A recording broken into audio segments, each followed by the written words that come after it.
What the hell, Joe? Are you saying you abandoned your children? Effectively, yes. I didn't intend to. I didn't intend to at all.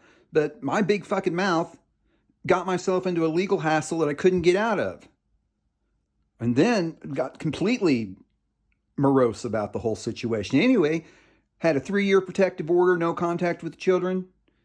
Then got into legal trouble because during that period of time, I had made 3 calls during the protective order, left voicemails for my ex-wife saying, tell the kids I love them, blah, blah, blah, blah, blah, I'm going to kill myself, blah, blah, blah, blah, blah, blah, blah, blah, blah, blah, which of course she turned into the district attorney, got me charged with 3 misdemeanors for that, for breaking a protective order,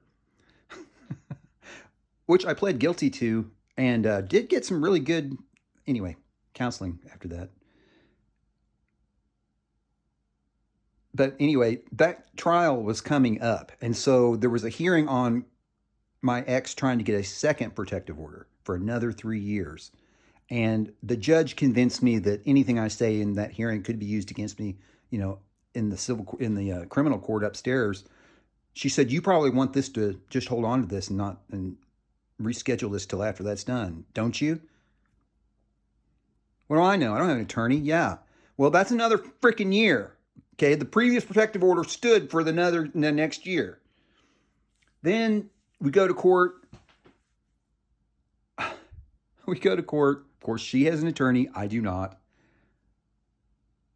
She wants more protective order. Plus, she wants added to the order that I will remove their names from my blog. Which, Christy on the stand is crying and, oh, my little boy was like, is he going to hurt us? And just crying, and daughter's humiliated because she finds, her friends are finding my blog and whatever. So the judge listened to all that. Then it was my turn to cross-examine her. And my only question was, do you want me to take their names off my blog? And she said yes. And I said, I will. No further questions, Your Honor. I mean, all she had to do was explain it that way through my dad. And I would have gone, oh, whatever. Doesn't matter. We're going to be at that hearing anyway. And when I got on the stand, he asked me, her attorney asked me a whole bunch of questions. Is this your blog? Is this their name? Blah, blah, blah, blah, blah. Who, should you be posting all this stuff? And I said, it's like posting something on the outside of my own house. Doesn't matter. I don't make the First Amendment arguments and stuff. She wants it off the blog.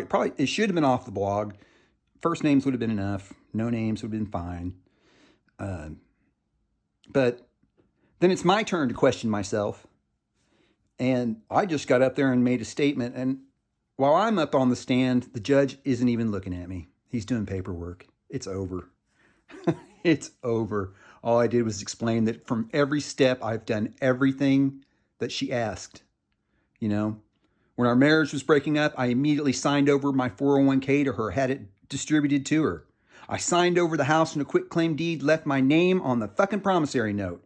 I'm still up for that fucking mortgage. So you may be wondering, well, okay, so when this was all over, the 7 years, did you try to contact your children? Well, oldest one was online and blocked me at every turn. But during that period, they wanted to, she and her husband, they had a new daughter, wanted to terminate my parental rights so that he could adopt the kids. And I suspect that they felt like this was a huge betrayal from me. It was one of the hardest things I've ever fucking done. If I had kept rights to see you once that was over, I could have forced it. I would have enjoyed that probably. Like it was some kind of revenge. But in my mind, what I was thinking was, there is another man that's standing up and saying he wants to adopt these children. Now there's 3 parents, okay? I'm always on the hook for you kids. If I had anything to help you with, any money at all, I would help you. I really, probably an excuse, but I truly believe you probably did better without me fucking things around. Now, would I have been a better person if I had access to you? I think I would have been. But that's not your responsibility. It's not Christy's responsibility. You have a good relationship with my father. His wife, my mom died a long time ago, but I understand you know my family, my mom's family. I'm sorry I'm yelling. But like I said, it's not about me.